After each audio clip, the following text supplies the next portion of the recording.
like to call the Monday, September 28th, 2020 Blue Springs Planning Commission meeting to order. Please rise and join in the Pledge of Allegiance. I pledge allegiance to the flag of the United States of America and to the republic for which it stands, one nation, under God, indivisible, with liberty and justice for all. Thank you and welcome everyone to this evening and those watching at home. Tonight's agenda consists of item 1, consent agenda, which consists of the September 14th meeting minutes and the final plat for Moreland Ridge 5th plat, lots 168 through 175 with the 4 staff conditions. Item 2, general development plan for Blue Springs Logistics. Item 3, rezoning for Blue Springs Logistics. Item 4, plan development and final plan and site plan design review for Lux One LLC. Item 5 is site plan design review for Ambrose Property Group. Item 6, preliminary plat for Ambrose Property Group. Item 7, final plat for Ambrose Property Group. And items 5, 6, and 7 will be heard together and voted on separately. Item 8 is other business, and then item 9 is adjournment. At this time, I'd entertain a motion for the consent agenda. Chair. Commissioner Peel. I move that the meeting minutes from September 14th of the Planning Commission be approved as submitted. Also, the final plat PF 08207451 for Moreland Village 5 plat with the 4 conditions be approved as well. Thank you. I have a motion from Commissioner Peel. Do I have a second? I'll second it. Second, Honeycutt. Commissioner Honeycutt, thank you. All those in favor say aye. Aye. Any opposed? All right, that motion carries along with the 4 staff conditions for Moreland Village final plat. The final plat will be heard at the City Council on their Monday, October 5th meeting at 6 p.m. And I'm going to open the public hearing for items 2 and 3, Blue Springs Logistics. The city is actually requesting a continuance to Monday, October 12th Planning Commission meeting. At this time, I'd entertain a motion to continue items 2 and 3.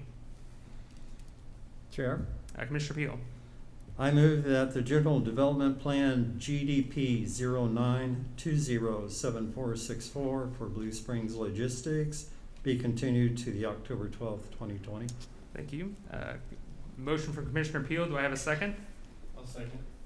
Commissioner Honeycutt, the second. And all those in favor say aye. Aye. Any opposed? All right.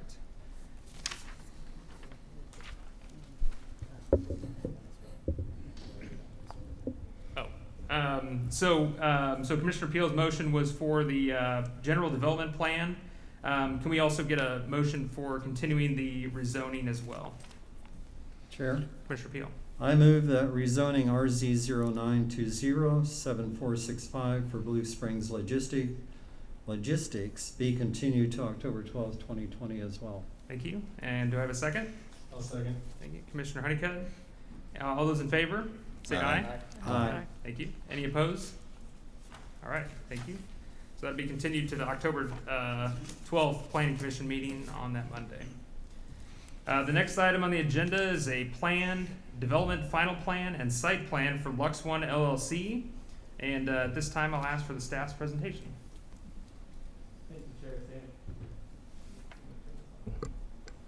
Thank you, Chair Sanderson. Before you today is a request, if I'll pull this up.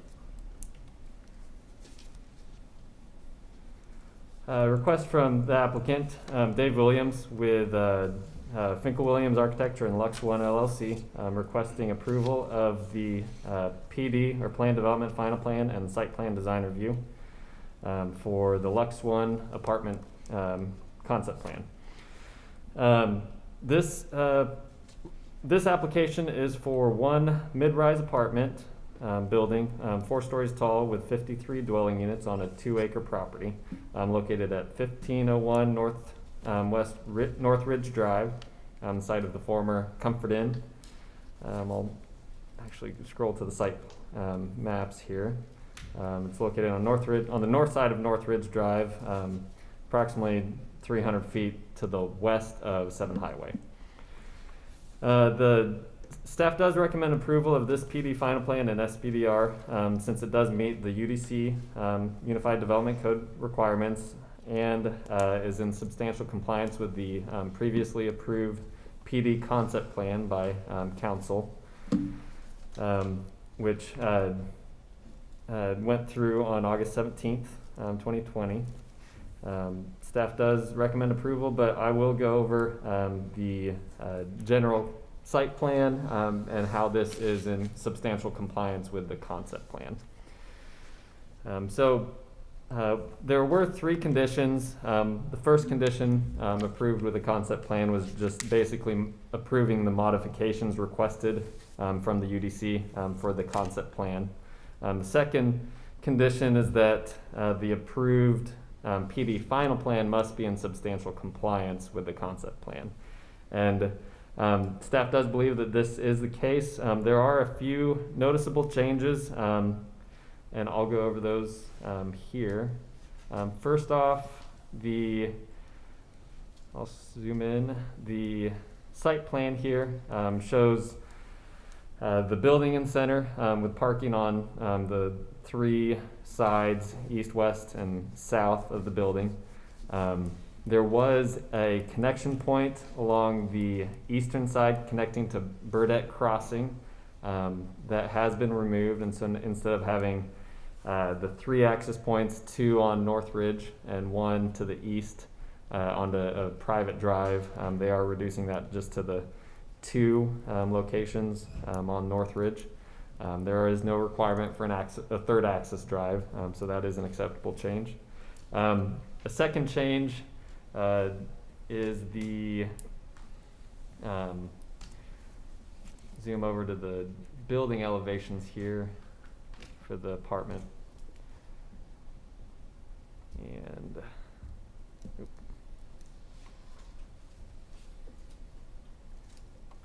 if I can stay on the right page. The main entrance has moved from where it was previously. The concept plan had the main entrance at the front southeast corner in this area, as I circled on the screen. The entrance has moved to the center of the building, and where the main entrance was replaced with apartments. This is not a required location for main entrance, so that is an acceptable change. I will mention some of the amenities on the interior that have been relocated as part of this. The glass front on the main entrance on the concept plan that was shown has been removed and been replaced with apartments, a couple units in that corner. Instead of having the amenities in that corner, they have moved the amenities to the rear of the building facing towards the open courtyard, so that all the amenities are centralized over at that location.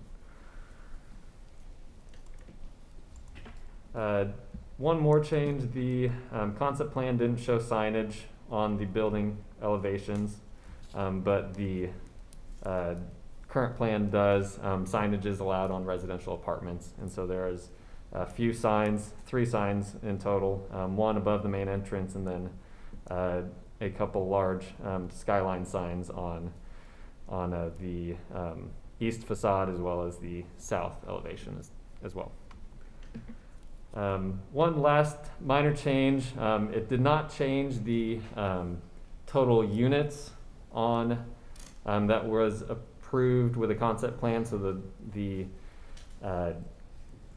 final plan still has 53 units as approved in the concept plan.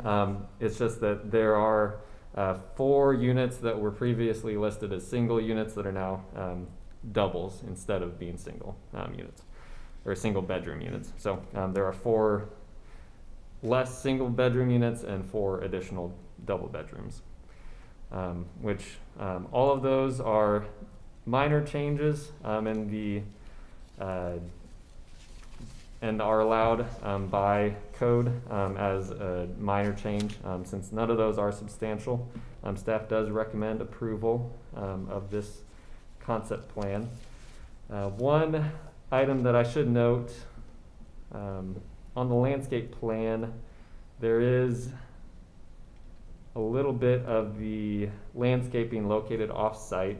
The owner of this property has come to an agreement with an adjacent neighbor to locate a berm as well as landscaping offsite. This is not normally allowed under the UDC, but the approved concept plan did show the landscaping on the adjacent property, and subject to the adjacent property allowing this, which they have provided an agreement between the two as part of this application. So the landscaping and berm located on the adjacent property is allowed per the concept plan. So beyond that, staff does have 3 conditions. The first being just the approval of the modifications carried over from the UDC. The second, that there is a blanket cable easement across the property that the developer must either privately remove between the owner and the cable company, since it is a private easement, or provide a letter of consent to the city saying that the cable company is okay with the location of everything.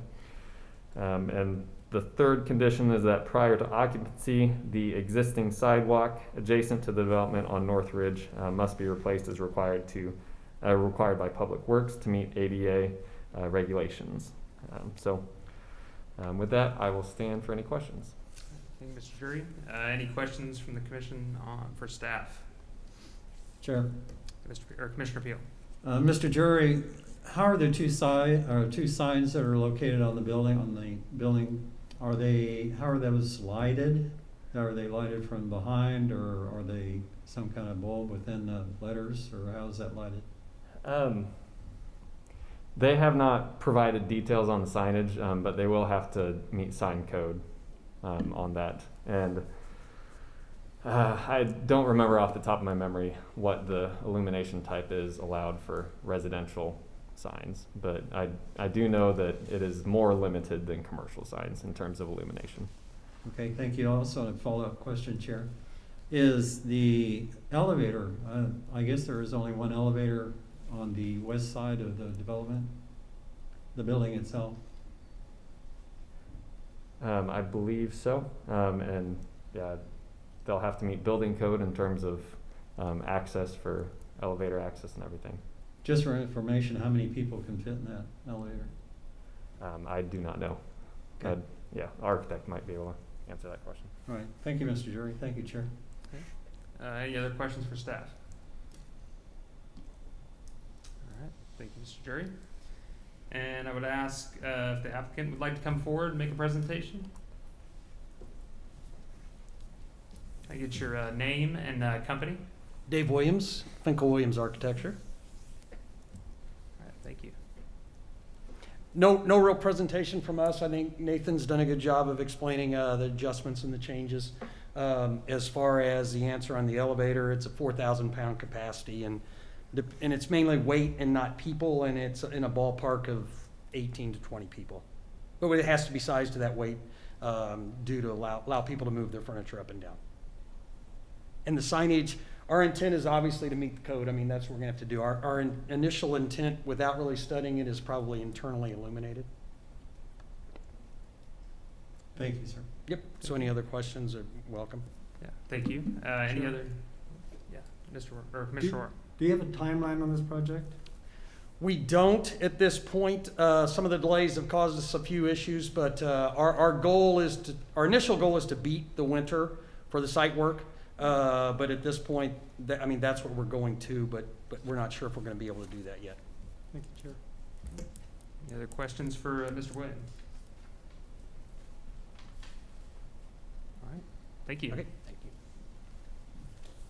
All right, any other conversation back up here with the commission? All right. Hearing none, I would ask for a motion on the plan development, final plan, and site plan for Lux One LLC. Chair? Commissioner Peel. I move the plan development, final plan, and site plan design review PDFS 09207458 for Lux One LLC with the 3 conditions be approved as submitted by staff. Okay. Motion from Commissioner Peel. Do I have a second? Second. All right. Commissioner Cradoff. All right. All those in favor, say aye. Aye. Aye. Any opposed? All right. So that is approved for, with the three conditions, three staff conditions. All right. The next items on the agenda is for the site plan and preliminary and final plat for Ambrose Property Group. At this time, I would ask for the staff's presentation. Thank you, Chair and Planning Commissioners. Mike Mallon, Acting Director of Community Development, presenting this case. This is a request for approval of a preliminary plat, final plat, and site plan design review for the Ambrose Property Group development, which is located at the northwest corner of Northeast Coronado Drive and Northeast Artie Mize Road. We have, this project has been before you already in terms of approval of a conditional use permit on August 24th, and for recommendations from the Planning Commission to the City Council for rezoning and general development plan on that same August 24th night. Those two items, the rezoning and general development plan, were approved by City Council on September 9th of this year. The proposed preliminary plat, or these three applications are for property located at 2298 and 2400 Northeast Coronado Drive. Property is located here that is bound, Coronado Drive is just south horizontally along I-70, and Artie Mize Road is in this location here. The proposed development, preliminary plat will combine two existing lots, which are, if you allow me to zoom in here real quick. Two parcels of land. This parcel here on the west is currently developed, as you can see from the aerial. The parcel line being the existing parcel line being in the middle. Two properties, property on the right, and then the other parcel on the left. Property on the right is the former Haldex brake brake manufacturer, so that has been developed, and the property to the east is currently vacant. This vacant parcel over here that sits kind of in this L shape is the Coronado Holdings or Calamar Senior Living Project. This area is a little bit outdated. So the proposed preliminary plat would combine these two lots, each of which is within its own subdivision. So this is one lot of a subdivision, and this is one lot of a different subdivision. And the proposal would be to combine those into a single lot and create a new subdivision, so that you don't have a plat that crosses two different subdivisions. So that is what the preliminary plat includes. The preliminary plat meets the minimum standards as described in section 403050 of the UDC. Public utilities currently serve the site and surround the site. Stormwater detention will be provided through an on-site detention basin, and easements are required to be provided over all storm detention and water quality features on the final plat. Public improvements, the applicant will be improving Northeast Artie Mize Road a bit to the west of the site, which I'll get to here in a minute on the site plan, in order to provide access to the new facility. The property on the right comprises about 14.3 acres. The property on the west or left is about 12.25 acres, so for a total of approximately 26.6 acres for that one lot.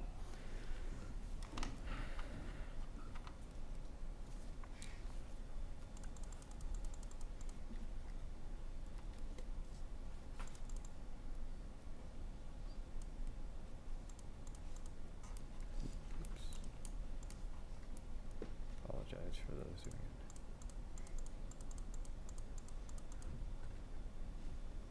This is the proposed site plan showing the two lots combined and the site improvements for this proposed use. The proposed use under the UDC is for a freight terminal.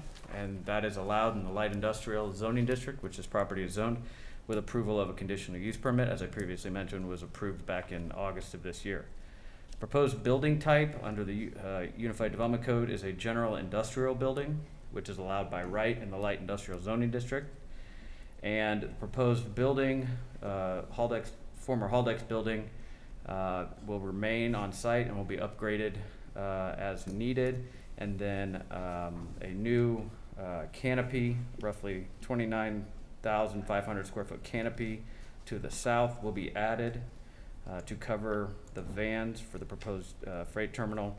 The proposed use, though classified as a freight terminal, is for an e-commerce delivery facility for the last mile delivery functions. And so there's a proposed canopy to the south of the existing building, which will cover the van loading area. Otherwise, much of the site will utilize the existing building and the existing parking that is out there in terms of what is adjacent to Coronado Drive here and the kind of the northeast portion of the site. Combining the two lots will allow for further expansion of parking lot to the west and to the south of the building, and also allow for a entrance to be built off of R.D. Mize Road to the south. R.D. Mize Road again will be improved for distance to be able to accommodate that new entrance. There are 3 other vehicle access points along Coronado Drive, which are all existing and will be utilized and remain on the west side, kind of the north side, and then again on the east side. The 2 on the north and the kind of the west side will be used for customer parking here in the middle and employee parking, and then the west drive will allow access to where the vans for the delivery will be stored. Parking, the applicant has submitted a parking study pursuant to Schedule C in the UDC, which allows for modified parking requirements as dictated by how the building and use is going to operate, and provides a narrative as to how what they're doing on the property, how that affects the parking needs in terms of number of employees, times of shifts, number of customers expected. The applicant has provided that to staff.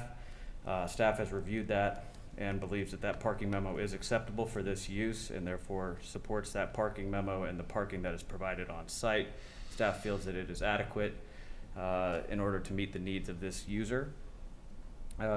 Landscaping, the proposed landscape and buffering for the site meets all of the requirements for open space, parking lots, and buffering along Coronado Drive. Throughout the site, a mix of plant types have been provided, and there's quite a bit of existing landscaping on the site from its previous use, and that will be incorporated into the landscape plan, as well as some additional landscaping being provided. The landscaping meets the UDC criteria. Site lighting, a photometric plan has been provided, and there is no light spillover on the properties to the west or the south. There is a little bit of bleed over along the right-of-way along Coronado Drive, which staff believes is minimal and acceptable and within the allowances of the Unified Development Code, since it's adjacent to a right-of-way. But again, that is a minimal light spillover and will not have a negative effect, in staff's opinion, on the light levels along Coronado Drive. Their building plans or elevations, if I can show you those here. As I mentioned in the landscape plan, there is quite a bit of use of existing landscape material, and there's new additional landscape material being planted, especially along the southern and western edges. But there is existing landscaping along Coronado Drive and interior to the parking lots, which again meet the landscape code.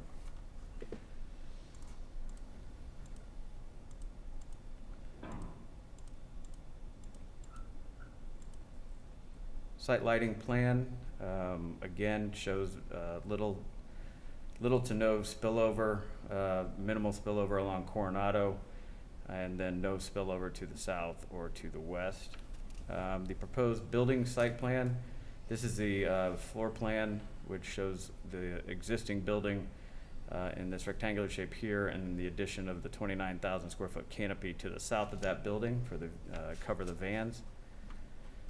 The building elevations, again, utilize the existing Haldex facility exterior, and some new colors will be added for the end user's branding.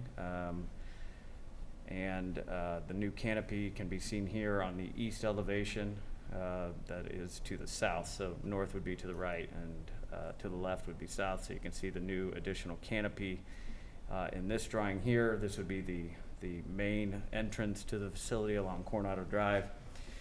The southern elevation here, and then you can see the canopy just kind of this second long blue line underneath. And then the entrances elevations there. So the building design, or the proposed building addition, is mainly in the form of the canopy to cover the van loading area. The existing building will have minor modifications and maintenance to update it to the new tenant specs. All exterior improvements to the building do comply with the city's UDC regulations for non-residential design. And one last note on the signage. While signage may be shown on these drawings, on these building elevations, signage is not approved through this site plan design review application. All building sign permits, or all building signage will require a separate permit to be submitted and reviewed under the sign code. And if there's any modifications needed, then they could request a master alternative sign plan or a master sign plan, which would have to come back before this planning commission. But as of now, we have not heard of any indications that they will be requesting that. That covers staff's presentation of those three applications. Staff reviewed the preliminary plat, final plat, and site plan design review applications against the review criteria outlined in the Unified Development Code, and finds that the proposed applications meet or exceed those criteria, and therefore staff recommends approval of these three applications: the preliminary plat, final plat, and site plan design review, with the conditions listed for each in the staff report. I am happy to answer any questions before having the applicant answer any questions or All right. Thank you, additional Mr. Mallon. presentation. Any questions for Mr. Mallon? Yes. Commissioner Cradoff? Is there any anticipation in increased trafficking due to the freight delivery? I can have the applicant provide a little bit more information on that, but from my knowledge of this project and what has been stated at the previous public hearings is that there is a traffic study that has been submitted and reviewed by our Public Works Department to look at public improvements needed to not only the roads that are adjacent to this, but also some of the intersections in the area further to the west, like Adamsbury Parkway and Coronado, to see if those intersections and on-ramps to I-70 can handle this increased freight traffic.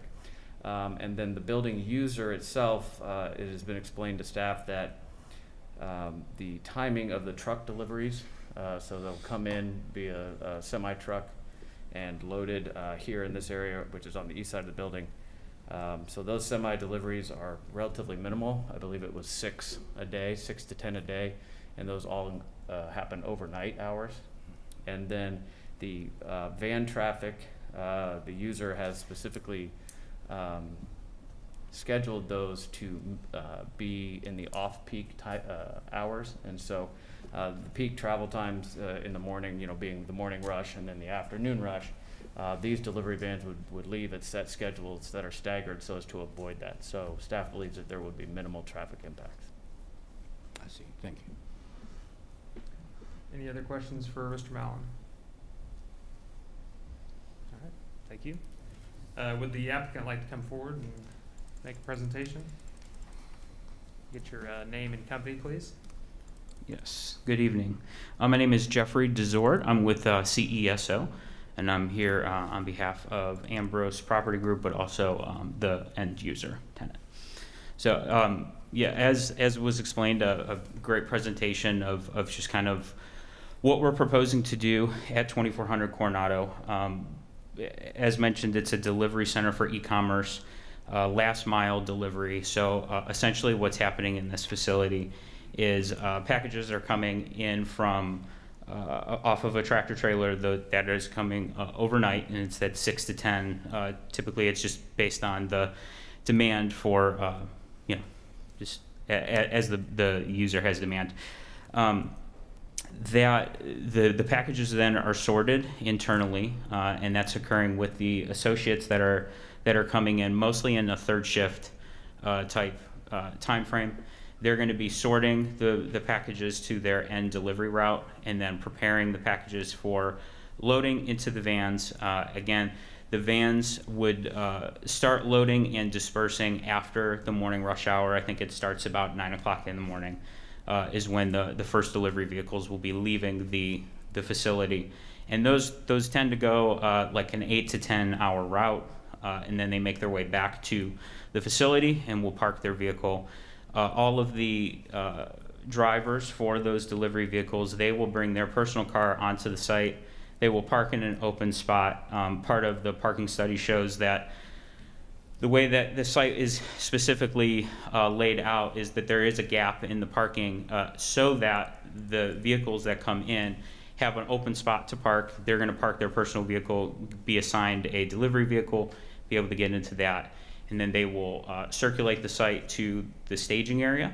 And that's just a staging area where they're going to be ready to go for when the loading is, the wave in front of them is completed. And so then once the wave in front is complete, then they will move into the delivery or the loading zone where associates will load the delivery vehicles underneath the canopy. And then they will exit the site going northbound or north out of the site onto Coronado. So that's just the general overview of the facility, and I'm happy to answer any questions that the board might have. Thank you. Any questions for the applicant? Chair? Commissioner Peel. Mr. DeSort, just as a matter of curiosity, are there any maybe potential plans of putting solar panels on top of the canopy and then sell that energy back to the city? Not that I know of. That is potentially a possibility in the future. Our building plans currently do not show that. And if that were to be the case, then a structural analysis would have to take place for the building. And then I'm not sure exactly with the unified code, but if that would have to come back before the board for approval. Understood. Thank you, sir. Thank you, Chair. Any other questions for the applicant? Thank you. Thank you. Any other final comments or questions? All right. Then I would ask for a motion on the site plan for Ambrose Property Group. Chair? Commissioner Peel. I move that site plan design review SPDR 09207463 for Ambrose Property Group, along with the 5 conditions, be approved as submitted by staff. Okay. I have a motion for Commissioner Peel. Do I have a second? I'll second. Commissioner Honeycutt, seconds. All those in favor, say aye. Aye. Any opposed? All right. So that's been approved with the 5 staff conditions. I would ask for a motion on the preliminary plat. Chair? Commissioner Peel. I move that preliminary plat PP 09207461 for Ambrose Property Group be approved as submitted by staff. Thank you. Have a motion by Commissioner Peel. Do I have a second? I'll second it. Commissioner Hose. All those in favor say aye. Aye. Any opposed? All right, that's approved with the 7 staff conditions. And then I would ask for a motion on the final plat. Chair? Commissioner Peel. For final plat PF 09207462 for Ambrose Property Group be approved as submitted by staff. Okay. I have a motion from Commissioner Peel. Do I have a second? I'll second it. Oh, I'm sorry. Oh, I didn't note that. Okay. Along with the 3 conditions, I'm sorry, in All right. addition. It's a motion for the final plat from Commissioner Peel with the 3 staff conditions, and still have a second from I'll second. Commissioner Stokenberry. Thank you. All those in favor say aye. Aye. Any opposed? All right, so that's recommended for approval with the 3 staff conditions. The final plat will be heard by the City Council at their Monday, October 5th meeting at 6 p.m. All right, so that brings us to other business. Any other business, Mr. Mallon? No other real business to bring forward. Just to remind you that we will have a meeting on Monday, October 12th, as we just continued a few items to that meeting. So we do have some items for the Monday, October 12th or scheduled Planning Commission meeting. So we look forward to seeing you all there. That's all that staff has on other business. Any other business from the commissioners? All right, if there's no other business, I would entertain a motion to adjourn. So moved? In a second? I'll second. All right, Commissioner Honeycutt, thank you, and this meeting is adjourned. Thank you.